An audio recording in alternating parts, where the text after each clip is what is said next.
Bienvenidas y bienvenidos a esta charla magisterial que se lleva a cabo en el marco del 46 aniversario de la Facultad de Artes Visuales de la Universidad Autónoma de Nuevo León. Para dar inicio al evento, les solicitamos tengan la amabilidad de poner sus celulares en silencio por respeto a los exponentes y a los presentes. Agradecemos primeramente al doctor Santos Guzmán López, rector de nuestra máxima casa de estudios, por todo el apoyo que brinda para el desarrollo de las actividades académicas y culturales de cada una de las dependencias de nuestra universidad. El día de hoy se llevará a cabo la charla magisterial Tierra Firme con el artista Ernesto Walker. Antes de dar inicio, mencionaremos a las autoridades de la Facultad de Artes Visuales que a día de hoy nos acompañan. Primeramente, la maestra en Artes, Ana Isabel Guzmán Medrano, directora de nuestra facultad.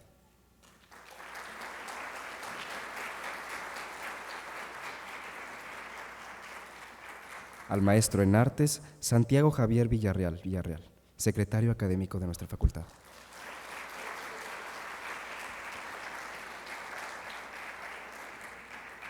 A la doctora Herenda Rebeca Villanueva Chavarría, secretaria administrativa de la facultad.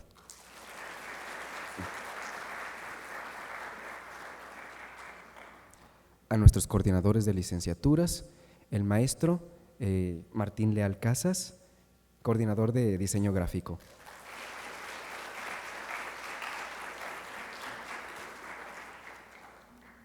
A la maestra Sandra Silva Gutiérrez, coordinadora de lenguaje y producción audiovisual.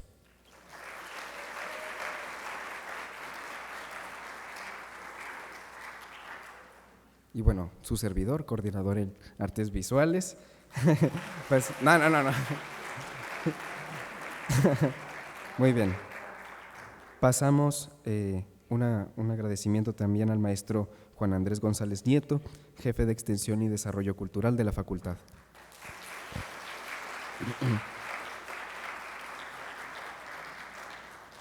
Y al maestro David Alejandro Hernández Díaz, coordinador de difusión cultural también de la facultad.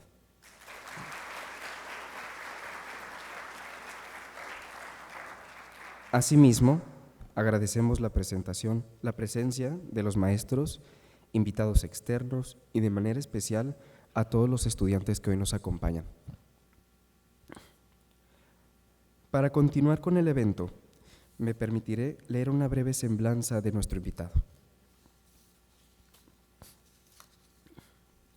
Ernesto Walker, artista multidisciplinario de Monterrey. Su trabajo se caracteriza por experimentar con procesos generativos, recursos industriales y abstracción para abordar las metodologías y sistemas sociales que disciernen entre lo accidental y lo significativo. Su formación es en Ciencias Sociales, con una licenciatura en Relaciones Internacionales en el Tecnológico de Monterrey en el 2006. Hasta el momento, cuenta con 19 exposiciones individuales y numerosas colectivas en galerías, museos, festivales y universidades de México, Reino Unido, Bélgica, Luxemburgo, Suiza, Argentina, Grecia, España, Italia, Colombia, Holanda, Chile y Estados Unidos.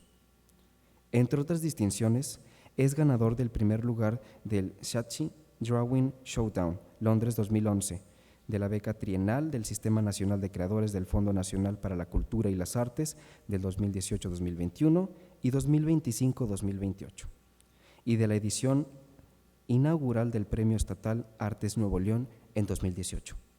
De 2011 a 2019 formó parte de la Escuela de Arquitectura, Arte y Diseño del Tecnológico de Monterrey como profesor. De 2019 a 2023 fue director fundador del primer Laboratorio de Arte, Ciencia y Tecnología del Tecnológico de Monterrey y el Arte AC. Desde agosto del 2024 es profesor de la Escuela de Arte y Diseño de la Universidad de Monterrey, UDEM. Como inventor independiente, cuenta con la patente de un sistema de construcción de estructuras. Recibamos con un fuerte aplauso a nuestro invitado de honor, Ernesto Walker.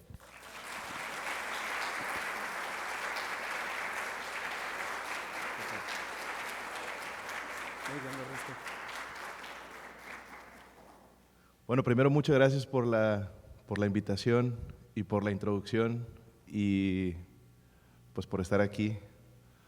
Normalmente estos auditorios tienden a ser un poco más difíciles de llenar. Qué chido que se den la oportunidad y en general pues qué chido estar aquí celebrando el aniversario de la facultad, que ahora especialmente tiene un papel muy importante en el Estado. Si no es que ya lo tenía, ahora son los que tienen que sacar adelante. Bueno, pues les preparé una presentación. Quise trabajar o quise contarles de los temas y de los proyectos que he estado trabajando más recientemente. De ahí el concepto de tierra firme. He estado trabajando mucho con temas de navegación, con temas de orientación, de dirección, de viajes, de sistemas, de ubicación. Y pues me pareció interesante platicarles de eso, incluso de proyectos que están por salir apenas, que es justo lo que me trae como bien ocupado últimamente, estresado la mayoría de las veces. Pero esto, además, a la hora de estar haciendo la presentación me di cuenta de que tiene una raíz como bastante larga, porque en realidad estas inquietudes surgieron de la pandemia, que como que, digo, no sé si a ustedes les pase, pero a mí me pasa que pienso que no me pasó nada, como que a mí no me afectó, pero luego resulta que sí. O sea, terminamos trabajando con cosas que surgieron de eso, con inquietudes que surgieron de estar en el encierro, ¿no? Y pues que finalmente están dando, no nada más para proyectos que han sucedido hasta ahora, sino pues todavía unos años más, ¿no? Soy yo el que tiene que... Entonces, bueno, el concepto de tierra firme, pues obviamente lo asociamos con navegación, con marinos, con, no sé, navegación marítima en particular, ¿no? O sea, estar en el agua, llegar a tierra firme, ver tierra firme. Históricamente también pues, se asocia con las costas de Sudamérica, ¿no? Como que en particular los marinos españoles le llamaban tierra firme a Venezuela, Guyanas, por ahí, ¿no? Pero bueno, obviamente en términos simbólicos, pues ha ido evolucionando o se ha ido convirtiendo en este concepto de como este lugar estable, ¿no? Este lugar en el que sí sabemos dónde estamos, este lugar al que ya llegamos. Del que, por ejemplo, otras definiciones hablan de que tierra firme es donde no se va a inundar, ¿no?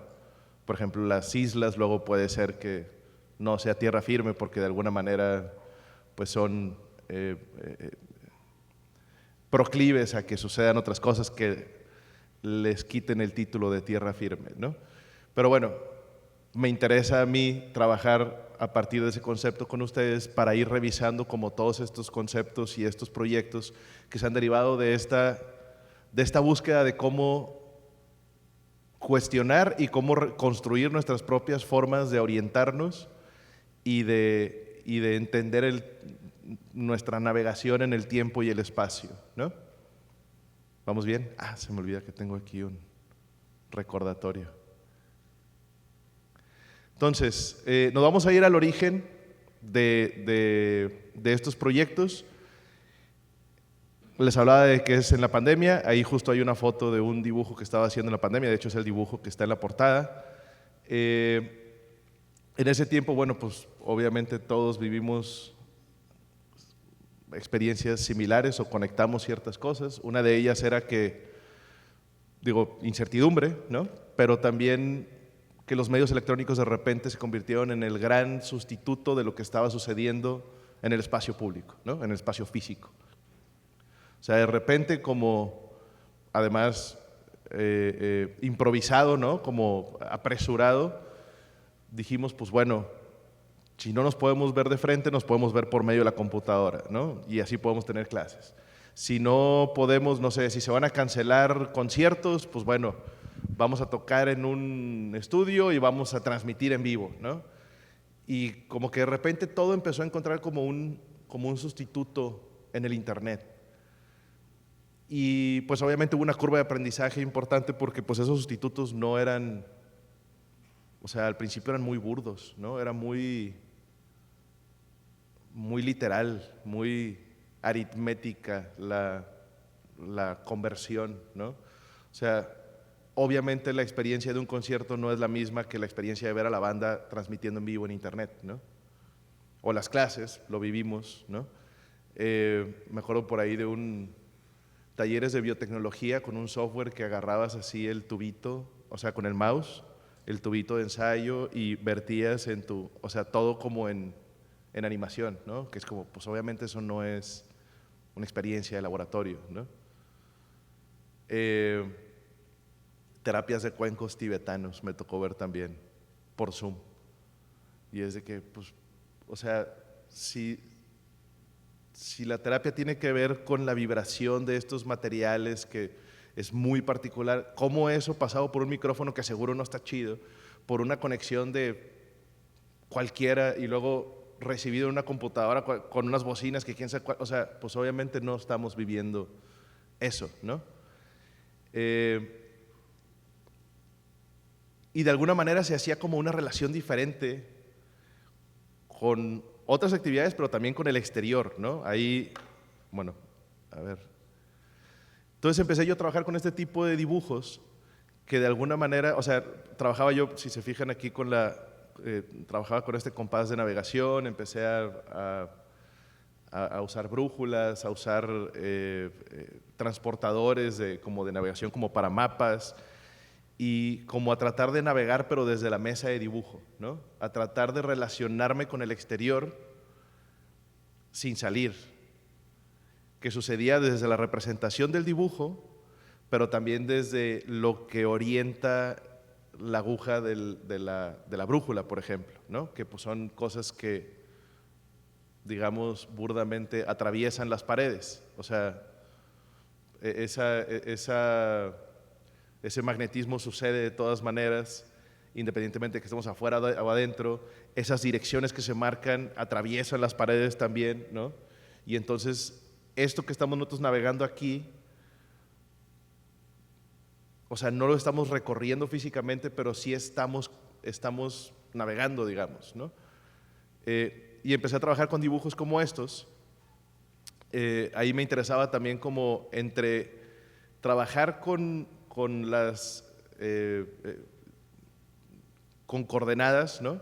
Pero también trabajar como con las formas con las que se representa el mundo, digamos, ¿no?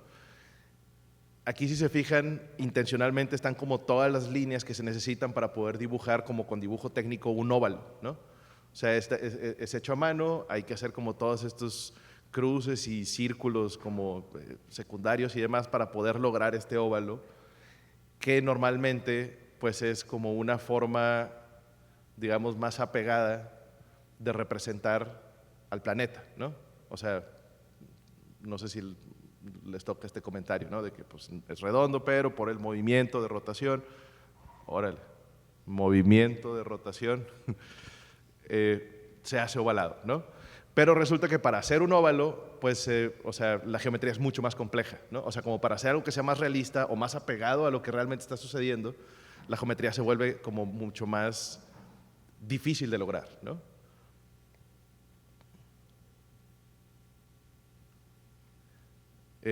Dibujos como estos, como pensando en estas cuadrículas desdobladas que luego se vuelven curvas, que luego se convierten como, que muestran como otra cara, ¿no? Como tratando de trabajar con los mapas, o sea, si es la forma en la que tenemos como para navegar, o digamos una forma en la que podemos acceder si no podemos salir a la calle, también cómo funciona ese objeto, ¿no? Y obviamente pues todo esto está conectado con, bueno, aquí magnetosfera se llama esta pieza, es un dibujo muy grande. Estas fuerzas que están, como les decía, como atravesando las paredes, esto que sí sucede independientemente de que estemos adentro o afuera, óvalos, bueno, aquí vamos a regresar un poco, esto ya. Y todo esto, pues además, metámosle el componente del internet que hablaba ahorita, ¿no? O sea, si estamos hablando de cómo entendernos en el tiempo y en el espacio, de cómo ubicarnos, de cómo definir direcciones, coordenadas, posiciones, ¿no?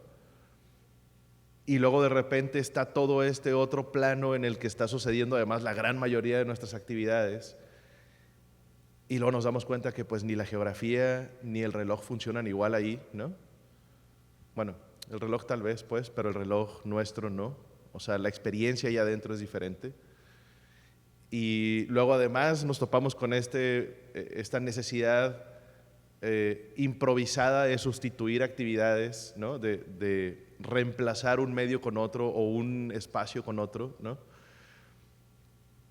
Y entonces, pues, estos mapas, yo que trabajo mucho con papel, o sea, estos mapas empiezan a adquirir como otras, o sea, cómo se conecta eso, cómo se conecta las brújulas con lo que sucede allá, porque finalmente, pues es una realidad que los dos mundos están conectados. Nuestra experiencia se complementa de lo que sucede adentro y afuera, ¿no? Y pues otra vez el tiempo sucede de manera diferente, o se percibe de manera diferente, que muchos argumentarían que entonces así es. El espacio sucede de manera diferente, incluso la experiencia a nivel sensorial, ¿no? O sea, como que tendemos a pensar que la pantalla ahí está y que lo que sucede ahí adentro es como esta otra realidad, pero pues, o sea, la luz, los ojos, los dedos, las teclas, los sonidos, la silla, o sea, sigue habiendo toda una experiencia que nos está conectando estos dos mundos todo el tiempo, ¿no? Y entonces eso viene al caso lo que ahorita en la presentación que hablaba del laboratorio de arte, ciencia y tecnología que me tocó pues echar a andar en el TEC. Justo sucedió en la pandemia. O sea, también ahí estaba con este tipo de exploraciones como artista yo en mi estudio, pero además pues estaba inaugurando este laboratorio que pues oficialmente yo empecé en el 2019. En el 2019 finales pues empezaba desde la remodelación del espacio hasta toda la estructura de programas. Ya teníamos un donativo de FEMSA, entonces pues había nada más que darle forma a eso, ¿no? Pero al menos ya había como un capital. Pero todo esto, pues cuando apenas estamos pensando cómo pudiera ser un laboratorio que entrecruce arte, ciencia y tecnología, pues se nos viene la pandemia a los 6 meses. Entonces todo tiene que cambiar, ¿no? Y entonces pues nos damos cuenta de que además siendo arte, ciencia y tecnología, ¿no? O sea, justo venía el caso que en vez de que esto fuera una limitante, pues fuera un caso de estudio para abordar, ¿no? Entonces de ahí viene que una de las, no sé si está conectada, bueno, ahorita me dirán si sí conectan las dos cosas, lo que estoy contando de los dibujos y las brújulas y todo esto con esto otro. Pero entonces uno de los programas de laboratorio era un programa de residencias, todavía existe y todavía tiene ese programa de residencias. Obviamente, pues un programa de residencias sabemos que tiene que ver con invitar artistas a que pues produzcan en cierto contexto, ¿no? Muchas veces en otro lugar geográfico, ¿no? Y pues parte de lo rico de esa experiencia pues tiene que ver con la resonancia que puede haber con las características culturales, técnicas, el tipo de recursos que hay a la mano, ¿no? Como de todo lo que hay en ese contexto específico, ¿no? Y obviamente pues el trabajo que puede suceder como en colaboración o la experiencia, la conexión que puede haber con las personas de ese contexto, ¿no? Entonces, pues obvio, si no nos podíamos ver de frente, pues un programa de residencias en esta visión como más tradicional o más ideal, pues ya no podía suceder, ¿no? Pero luego conectando con toda esta sustitución de cosas que estaban, o sea, que cosas de la vida real, digamos, que tenían que irse al internet, que no lo hace menos real, pero digamos real y virtual para efectos didácticos. Pues fue como, pues bueno, ¿y qué tal que hacemos eso también con las residencias, ¿no? De nuevo, no haciendo como los cuencos tibetanos, como nada más una traducción literal, sino pues a ver, ¿qué tendría que ver? O sea, si todo el mundo está metido en estos mundos, y si lo que nosotros queremos es que los artistas resuenen con ciertos mundos y produzcan con ciertas posibilidades técnicas, pues tal vez sería interesante que que metamos a los artistas también en ese mundo, que convivan con esa banda que está ahí y que produzcan con esas posibilidades, ¿no? Y con esa materialidad, que eso era también algo muy importante. De repente la materialidad de todo se volvió, bueno, de muchas cosas se volvió digital, ¿no? Se sustituyó, de repente todo era nada. Y entonces, bueno, ahí viene, este es un pues como un pequeño gráfico que saqué de una de las presentaciones que hice cuando propuse esto. Hubo cierta resistencia a hacer lo que se llamó una residencia sandbox. ¿Alguien conoce cuáles son los videojuegos sandbox? Obvio. A ver, levante la mano.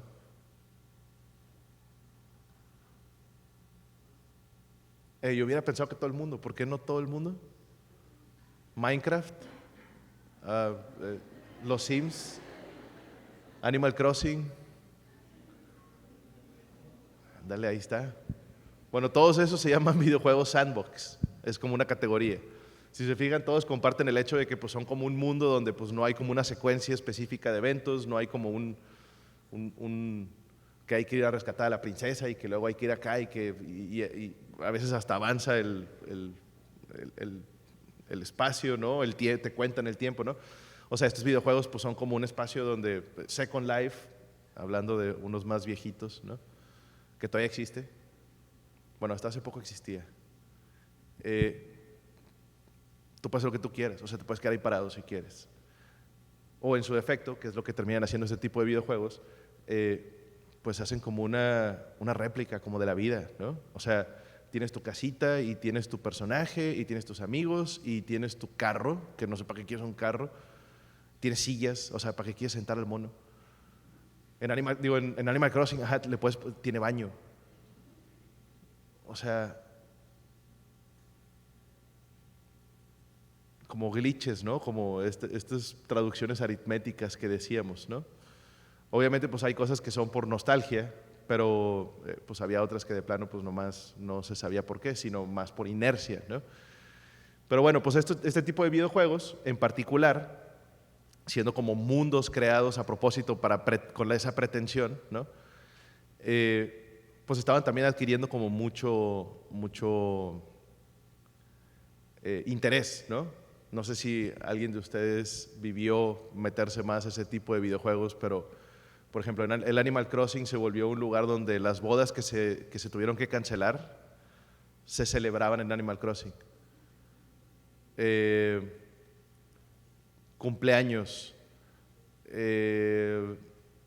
Joe Biden, cuando estaba en campaña, tenía su isla de Animal Crossing.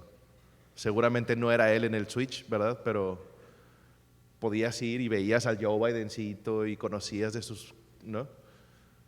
No sé si se acuerdan de este evento buenísimo, ojalá lo hubiera hecho un artista, que celebraron el grito de independencia de Escobedo en Minecraft. Y ahí estaba Clara Luz, Cita, ¿no? O sea, de que ¡viva México! Y todos, ¡viva México! Pero que luego, o sea, pues hicieron el centro histórico de Escobedo, ¿no? En Minecraft, pero no lo bloquearon. Entonces la banda se metió y lo destruyó. Y luego la noticia fue de que la banda no respeta. Y los comentarios de que es que son nuestros símbolos patrios y es que ¿por qué la gente? Y es de que no es nada, o sea, esos no eran. Digo, obviamente podemos argumentar que, claro, o sea, que sí se transfiere como el valor histórico, ¿no? O sea, como las banderas, o sea, cada nueva bandera es una bandera. Pero, pues es un videojuego, o sea, no fueron a destruir el centro de Escobedo de veras, porque no pueden, o sea, porque si pudieran seguramente.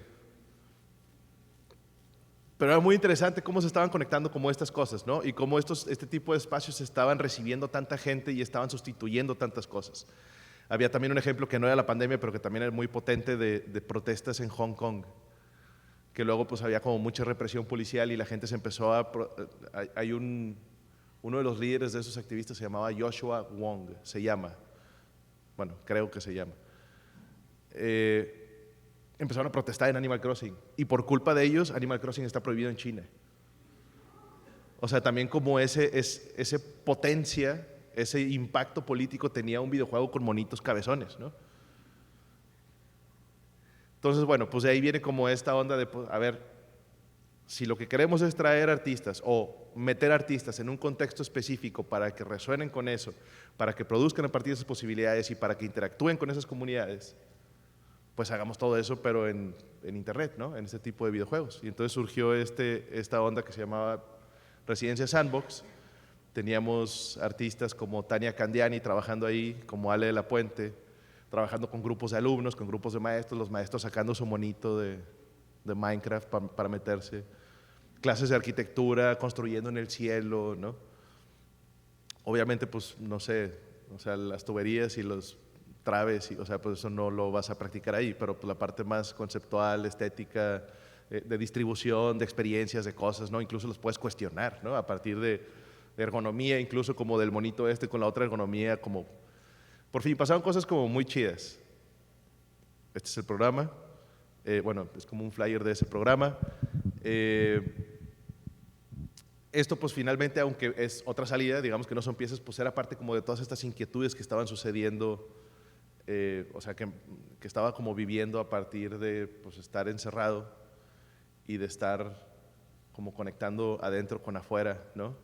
Y estarle dando como más capas a la realidad, como más páginas al mapa, ¿no? Como agujeros al mapa, o dobleces, o no sé, todavía no sé qué son.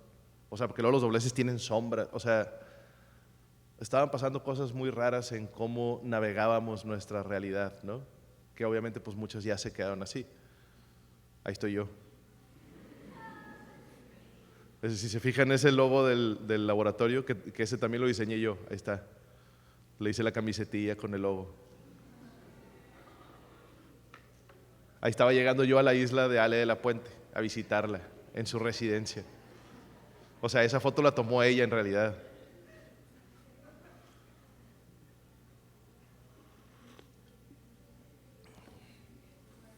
No había pelo chino. O sea, hice lo que pude. Pero bueno, pues todo esto digamos que son como antecedentes para Horizonte de Sucesos. No sé si a alguien le tocó ir a esta expo en Plaza Fátima, septiembre de 2024.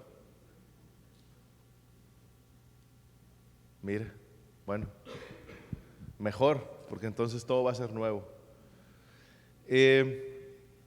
Horizonte de Sucesos, ¿saben qué? ¿Conocen el concepto? ¿Nos explicas o les explico?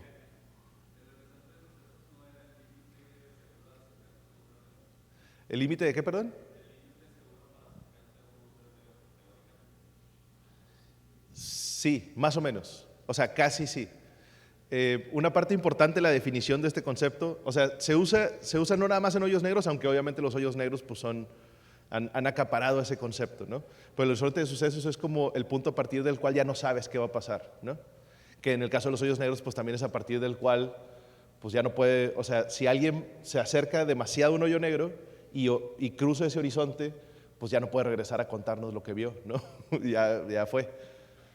Entonces, pues más o menos por ahí va como ese mismo de que ya no sabes qué va a pasar, pero también pues ya no puedes regresar, ¿no? Pero bueno, la definición un poco más, digamos, como de diccionario sería como este punto a partir del cual ya no puedes predecir o ya no sabes qué está pasando, ¿no? Fue el título de una exposición que tuve en Plaza Fátima en el 2024 y que de alguna manera estaba concentrando como varias piezas ya un poco más evolucionadas, creo, ustedes dirán, de estas mismas búsquedas, ¿no? Como de cuestionarnos cómo navegamos, de cuestionarnos estos sistemas de referencia que nos ayudan o nos dan una sensación de estar ubicados, de estar orientados, de saber a dónde vamos, de sabernos mover, ¿no? Pero que también nos pueden estar generando como esta ilusión en el sentido de que pues esos sistemas funcionan mientras nos mantengamos adentro, ¿no? Y entonces empiezo a trabajar con pretextos simbólicos como los faros, ¿no? Que pues además son como este gran elemento poético como de orientación, de ubicación, ¿no? O sea, si alguien es un faro es como alguien que nos ilumina, nos da certidumbre, ¿no? Pero pues luego yo pensaba también como en esta otra versión, ¿no? O sea, donde pues a ver, también esta certidumbre puede tenernos dentro de una lógica y no ver otras cosas, ¿no? Que eso también funciona muy bien con la luz, porque la luz también es como que te deja ver, pero también puede cegar. Y también pues te puede dejar ver, pero solo lo que toca, ¿no? Y la oscuridad luego pues es como algo incluso como con connotación negativa, ¿no? Si quieres navegar, explorar o lo que sea, pues menos, como la oscuridad parece no ser como algo que ayude, ¿no? Sin embargo, pues al menos en términos poéticos, pues la oscuridad tal vez puede ser como algo que necesitamos explorar, ¿no? Algo en lo que nos tenemos que meter, ¿no? Y que pues de alguna manera estos otros sistemas, como los sistemas de faros, los sistemas de navegación, que funcionan muy bien para ciertos propósitos, ¿no? Pues no nos permiten ver, ¿no? Entonces, bueno, aquí hay una foto como de la expo. Ahí pues trabajaba con varios, digamos como varias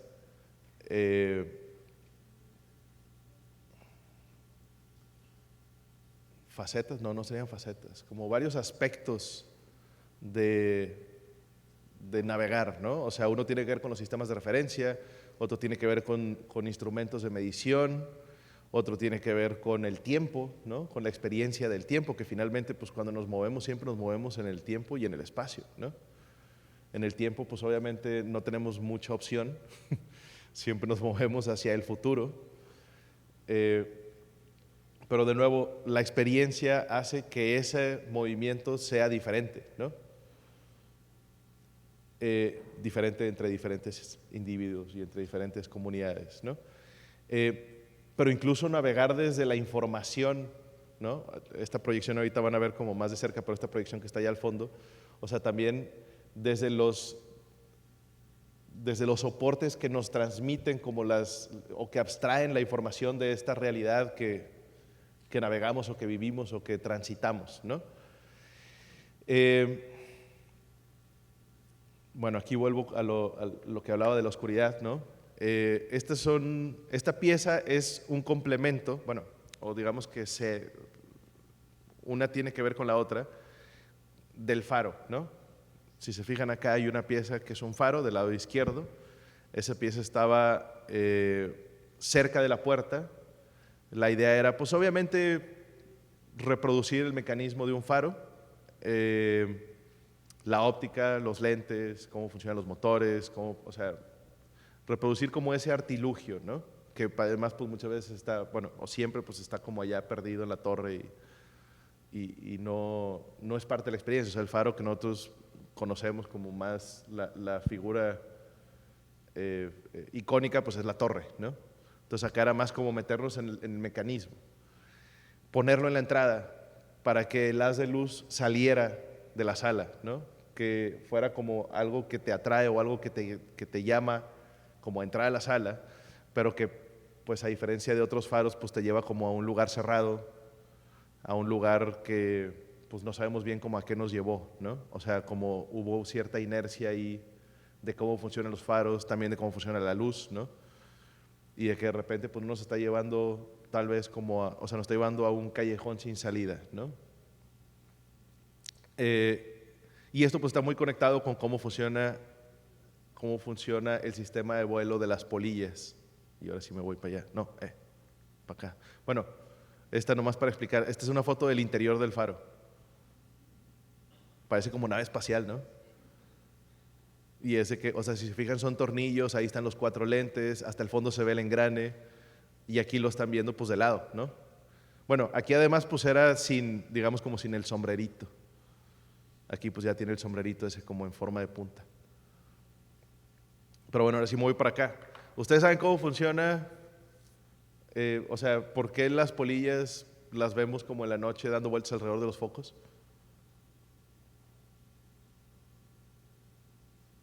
¿Sí? A ver, compañera.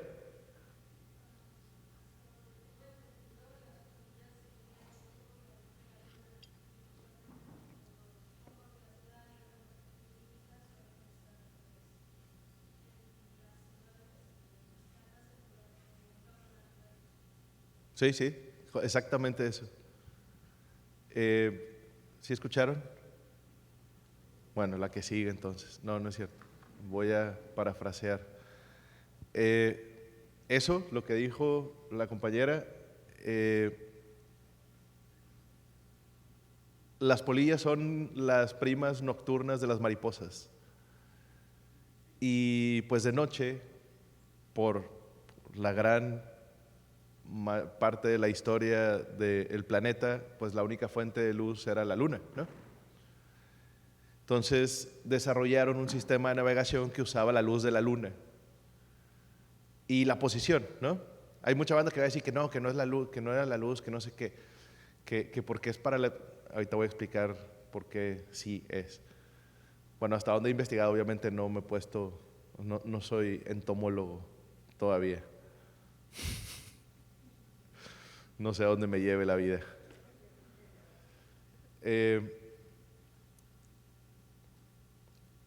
Vuelan de noche.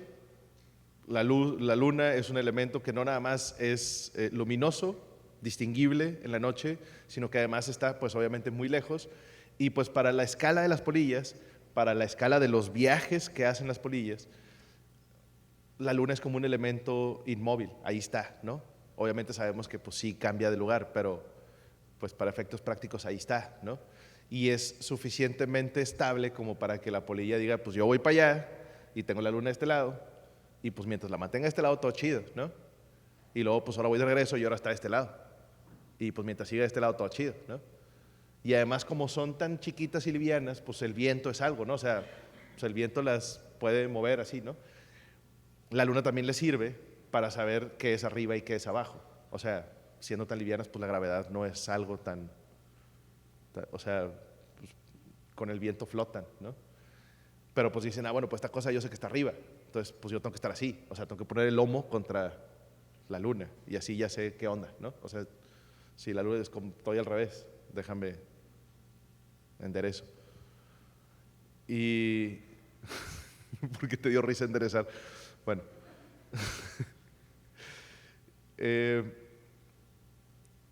Pero, como bien decía la compañera, pues cuando el ser humano inventa los focos, pues básicamente bajamos la luna, ¿no? O sea, de repente en la noche ya hay otras fuentes de iluminación, además de la luna. Además, pues relativamente, o sea, si estando más cerca, pues son más brillantes y pues se convierten como en lunas falsas, que de hecho los faros, o sea, la serie de faros que estoy haciendo se llama lunas falsas, ¿no? Y pues lo peor, o sea, bueno, pasan varias cosas como trágicas, raras, ¿no? Porque pues obviamente, pues de repente los insectos pues ahora piensan que ese foco es la luna, lo tienen más cerca, es más brillante que la luna de veras, entonces dicen, pues esa es, ¿no? Y entonces, pues como no está tan lejos, pues si van volando y dicen, pues yo necesito tener esta cosa de este lado para saber para dónde voy, pues luego la dejas atrás, ¿no? Y entonces dicen, pues, o sea, ya cambié, o sea, me equivoqué, pues, de que déjame, corrijo para volver a tenerla donde debe estar, ¿no? Y luego, pues, otra la dejas atrás y entonces vuelven a corregir y luego, y así, ¿no? Y terminan haciendo, pues, volando en espiral alrededor de los focos, ¿no? Porque pues la distancia es demasiado poca. O sea, entonces pues lo que sería una línea recta se convierte en muchas líneas rectas que se vuelven una curva, ¿no? Que además para efectos como trágicos griegos, esa curva es la misma de la sección áurea, ¿no? Y luego además, pues como están dando vueltas alrededor de los focos que por mucho tiempo fueron incandescentes, pues se quemaban y se morían. Todavía más trágico griego, ¿no?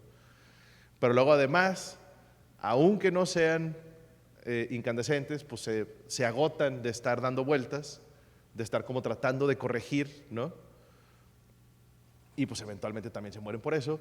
O también los depredadores, pues ya saben que donde hay focos, pues ahí van a estar las polillas, pobrecitas. Y entonces por fin que se vuelve algo que, pues por un instinto, o por una inercia, o por una costumbre de hacer las cosas, frente a ciertos otros elementos que se integran a la realidad, pues luego la lógica se invierte, ¿no? O sea, de repente ahora, pues esto que era como una guía, pues ahora es una condena, ¿no? Ahora es algo que vicia los sistemas de navegación. Luego también, pues si se fijan, hay videos muy chidos. Yo no sé con qué cámara lo hacen, pero ¿con qué cámara lo hacen? Está ocupado. Pero así súper acercamientos de cómo ves a las polillas, además pues tratando de poner la espalda hacia el foco, ¿no? Como volando así, porque pues quedamos otra vez que la gravedad y demás, ¿no? Entonces, pues integro también como este elemento de las polillas como parte de la pieza. Entonces, al menos en el caso de Plaza Fátima, esta pieza, este gabinete, que por mí pues yo hubiera puesto las polillas por ahí todas regadas, pero luego se las vuelan. Entonces pues las tuvimos que poner en una caja atornillada. Estaba afuera, estaba en la terraza, en una posición que justo pues se ve con el faro y están todas las polillas viendo hacia el faro, ¿no? Tratando pues un poco de hablar como de esta atracción, pero también de alguna manera emular lo que nosotros también estábamos haciendo, porque pensándolo como faro, pero también pensándolo como pieza de arte, pues nosotros orbitando el faro, también intencionalmente estaba hecho como con muchos elementitos, como muy barroco, no barroco el estilo, barroco saturado de elementos, como tornillitos y cosas, y el cablecito que tiende, y el grabadito, y el ensamble, y porque además pues uno es bien así, ¿no? Y me di gusto con esta pieza. Pero ese gusto pues también tenía como la idea de atraer, de que se fuera atractiva, de que quieras observarla, quieras distinguir detalles, quieras orbitarla, ¿no? Y que luego también estés proyectando sombras y que pues de alguna manera nosotros también seamos como polillas, como faro o como pieza de arte. Ambas cosas pueden ser un engaño y podemos terminar orbitando como por inercia, ¿no? ¿Sí voy bien o ya me clavé? Digan que sí o que no. ¿Sí? ¿Chido? Ok. Ahí va. Oye, tenemos 4 horas quedamos, ¿verdad?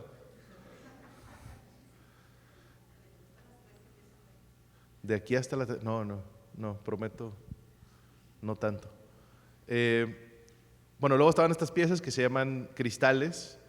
Si se fijan, bueno, esto es un acercamiento. A ver si... no, bueno, es un acercamiento, ahorita veremos más. Pero están hechas con instrumentos o sea, juegos de geometría, ¿no? Pero convertidos como una especie de instrumento que, o sea, como que explota radialmente, que pues de alguna manera pues ya no nos sirve para medir lo mismo, pero luego también pues no sé de qué manera nos puede servir para medir otras cosas, ¿no? Pero luego además aquí estaban presentados como suspendidos en el aire, entonces pues parecían también como estrellas, como para navegar, ¿no? Que luego una chava, hicimos un evento, como había varias exposiciones sucediendo al mismo tiempo, pues no se podían apagar las luces. Entre menos luz hubiera, era mejor para la exposición. Entonces, a propósito, hicimos un día, un evento, después del cierre de Plaza Fátima, para poder apagar todas las luces. Y había una chava que estaba con la lámpara del teléfono como haciendo sombras con estas cosas y como con lo traslúcido y brillaban y estaba prendidísimo, o sea, estaba muy metida en su onda ella. La grabé, no puse el video aquí, pero estaba como así, como proyectando estas formas, como, pues sí, iluminándolas, porque también pues siendo como cristales, luego los bordes, pues sí, reflejan la luz. Luego estaba esta pieza, que tiene que ver más con el tiempo, ¿no? Aquí el gabinete que ven adentro tiene un mecanismo de escape, un mecanismo como de un reloj de péndulo. Los relojes de péndulo funcionan con pesas, funcionan con gravedad, volviendo a esto de las fuerzas y de las cosas que le dan lógica a la realidad, independientemente de que estemos adentro o afuera, ¿no? Pero en particular esto, si se fijan, no tiene como manecillas ni nada, o sea, sería como un reloj, pero sí, pero no. O sea, no lo mide como el estándar como de un reloj, ¿no? Sin embargo, ahí se alcanza a ver la pesa arriba que viene como cayendo. Esa pesa está colgada con una polea hasta el techo.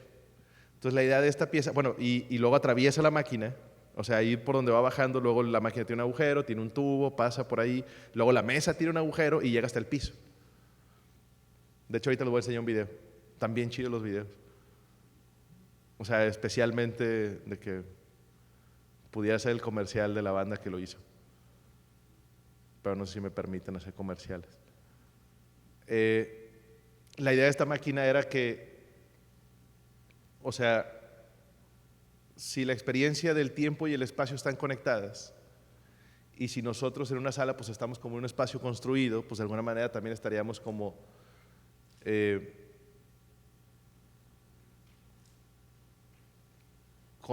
constriñendo el tiempo, no sé si así se traduce, constreñir. Bueno, estamos amoldando el tiempo también, estamos amoldando una experiencia, ¿no? Desde un espacio construido. Entonces, la idea de esta máquina es que si la pesa va desde el techo, independientemente o sea, en diferentes espacios, pues habrá diferentes alturas, pero esta cosa va desde el techo hasta el piso, entonces la duración del funcionamiento de la máquina es una medida de tiempo que tiene que ver con las características de la arquitectura. O sea, es como una traducción entre una medida de espacio a una medida de tiempo, ¿no? Y pues obviamente en diferentes lugares durará diferente. No me acuerdo cuánto era aquí, creo que eran 14 minutos, una cosa así. Pero pues o sea, esta pieza en cada lugar pues es como es otro tiempo diferente, ¿no? El que mide. Y después de eso pues hay que darle otra cuerda otra vez, regresar la pesa hasta el techo. Y ahorita lo verán en el video. Luego aquí pues ven, de este lado está como en un capelo la pieza, creo que ahorita van a ver acercamientos también, pero está la pieza, el dibujito este de la portada, que lo que hice fue sacar como siento que es mucha información, no quiero marear los LEDs.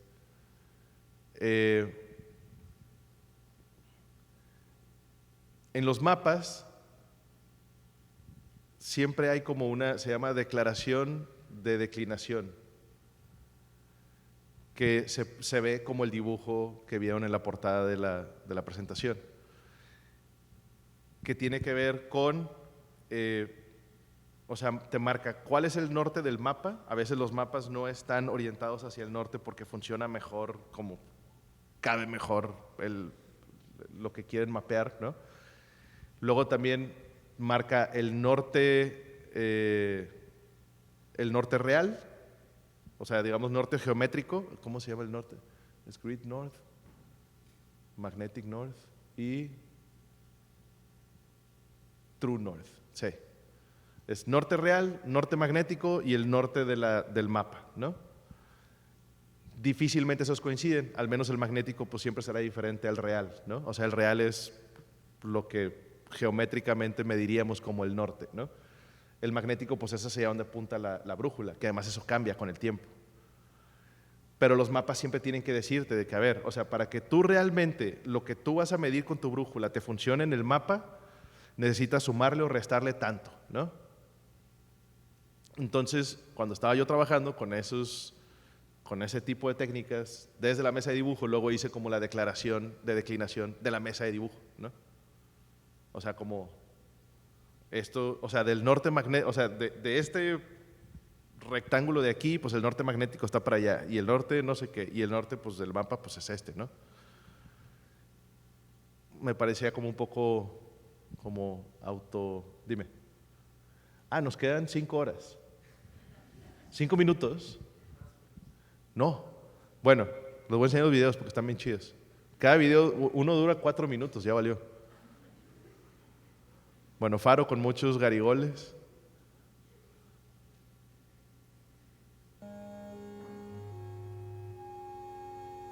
La música es de Daniel Lara Ballesteros, egresado de aquí. Ambas piezas fue así o sea, él decidió esta para esta pieza.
Creo que ahí va a salir el crédito.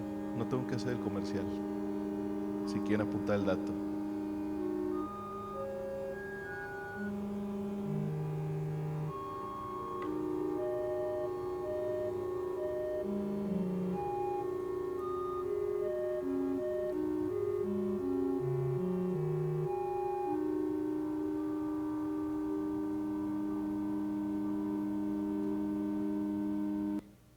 Bueno, siguiente video. Aquí ya todo apresurado.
Fue un show para hacer que las dos puertitas se abrieran con una mano.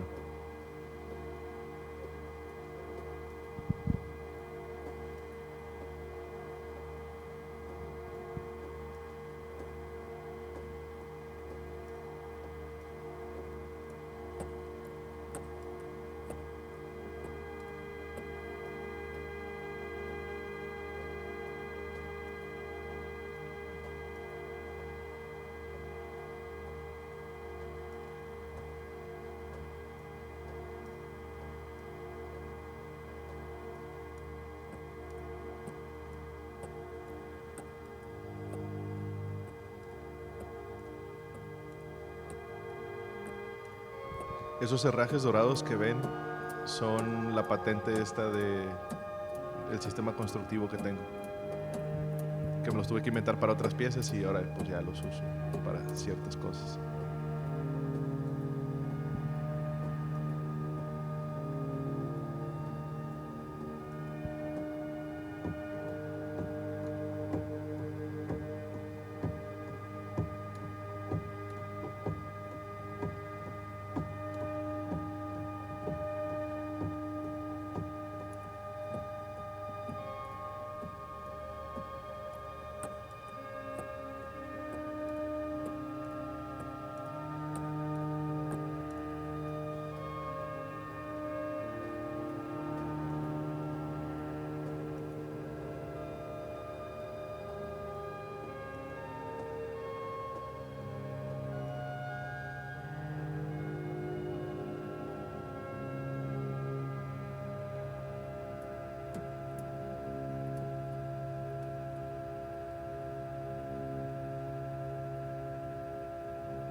Bueno, dos cosas y ya, profe.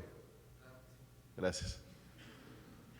Bueno, esculturas con juegos de de geometría. Bueno, y esto ya es lo que he estado trabajando más recientemente. Aquí pues no van a ver piezas porque ha sido mucho trabajo como previo. Esto que ven pues son screenshots, planos, o sea, todo ha sido o sigue siendo como muchos preparativos, son piezas un poco más ambiciosas, entonces pues no queremos regarla ya a la hora de que cueste dinero los errores. Estoy trabajando un faro mucho más grande. Este se va a presentar en la Ciudad de México el próximo año. Este mide 3,5 metros. O sea, la cabeza de la gente, pues no sé, o sea, es como 2 personas.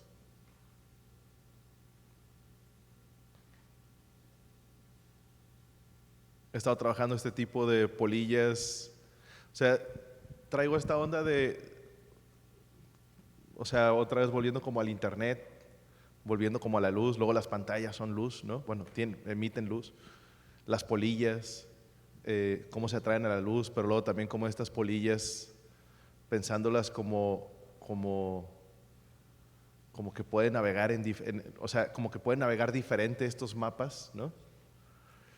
Y entonces, bueno, algo que no les dije de las anteriores, o sea, el título de todas estas como exploraciones con polillas se llama 0.0.0 0.0.0.0, 4 ceros, que es una dirección IP, que es imposible, o sea, no existe nada que tenga una dirección, está prohibido, o sea, la autoridad internacional de esa cosa, o sea, no puede asignarla a 0. Eso. Entonces, de alguna manera, pues como que estas polillas han ido transitando hacia ser como estos elementos que pueden como ir y venir, que no sabemos bien dónde están o de dónde vienen. Aquí pues están como suspendidas, como grabadas en láser, como en cubos de cristal. Bueno, estas finalmente son screenshots como para las impresiones, pero me gustan mucho cómo viven una realidad diferente, cómo también hay que ubicarlas como en los espacios disponibles de las impresoras, ¿no? Cómo, pues es como otra lógica espacial, ¿no? También, si se fijan, están ahí como partidas. Ahora estoy trabajando o sea, se unen con imanes y entonces las uso como atravesando vidrios, como si de alguna manera pudieran como interactuar diferente con la materia.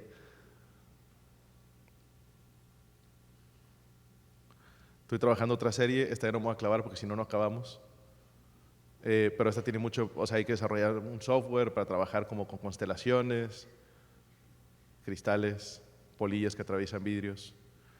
Invitación, próximo 8 de mayo, inauguro una pieza ha sido un trabajo arduo los últimos meses, en una hermana casa de estudios en el poniente de la ciudad. ¿Quién se está riendo? ¿Alguien se está riendo mucho? Ah, ya. Bueno, si le quieren caer, 8 de mayo, ahí vamos a andar. Y si se quieren meter ahí a la página, bueno, la página está en construcción, pero el Instagram no. La página está en esta construcción no por gusto. Resulta que hubo ahí un tema con el servidor y cierto programador que no será contratado nuevamente no tenía respaldo y ahora hay que volver a hacer todo. Pero bueno, por mientras ahí está el Instagram. Ahí verán también las aventuritas del montaje de allá que está sucediendo mientras yo estoy aquí sentadito. Bueno, ya.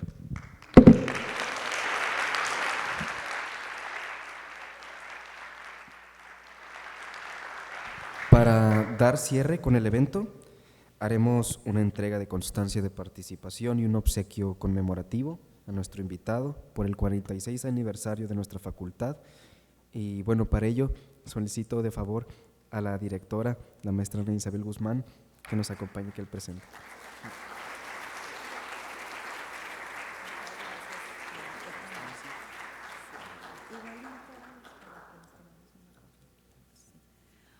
Muchas gracias, Ernesto, por tu participación y sobre todo por venir a a enriquecernos y a mostrarnos tu producción artística. Ha sido muy gratificante, nos sentimos muy contentos, muy orgullosos de haberte tenido aquí, y también pues es un privilegio, y creo que hemos aprendido bastante de esta disciplina de la producción, de ser constantes, de ser conscientes, de tomarnos un tiempo para la reflexión, de estos espacios que a veces se dan en la vida forzosos, como la pandemia o cualquier otro espacio, otro lapso, otro momento que de repente estamos sin saber qué sucede alrededor o qué es lo que vamos a hacer, pero darnos ese momento para seguir creciendo.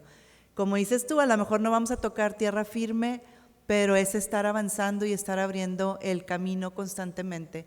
Y tu participación aquí, de verdad, yo estoy segura que ha sido muy importante para cada uno de los presentes, y me da mucho gusto que ustedes, estudiantes, se sumen, verlos aquí, y que siempre tomen de cada una de las charlas que hemos tenido, y ahora el privilegio de tener aquí a Ernesto Walker, tomen todo lo que ustedes crean importante para seguir creciendo y seguir avanzando. De verdad que muchas gracias. Y bueno, invitarles a, todavía ahorita aperturamos 2 lugares más para el taller que nos va a estar impartiendo Ernesto Walker, que es ahorita de 3 a 5 de la tarde. Aperturamos 2 lugares más, el primero que llegue al Departamento de Desarrollo Cultural con la licenciada Yasmín, que se encuentra justo arriba del coworking, donde ustedes suben las escaleras en el edificio A, ahí en ventanilla. Todavía quedan 2 lugares para que el que quiera entrar al taller con el artista, y es de 3 a 5 el día de hoy, y el día de mañana también de 3 a 5 de la tarde. Y bueno, vamos a entregar la constancia que dice: Universidad Autónoma de Nuevo León, Facultad de Artes Visuales, otorga a Ernesto Walker Villarreal la presente constancia por impartir la charla magistral Tierras Firmes en el auditorio del edificio E, dentro del marco de los eventos realizados por el 46 aniversario de la Facultad de Artes Visuales de la Universidad Autónoma de Nuevo León. Alere Flaman Veritatis, Monterrey, Nuevo León, a 29 de abril de 2026, y firma una servidora. Muchas gracias, y gracias a todos por su presencia.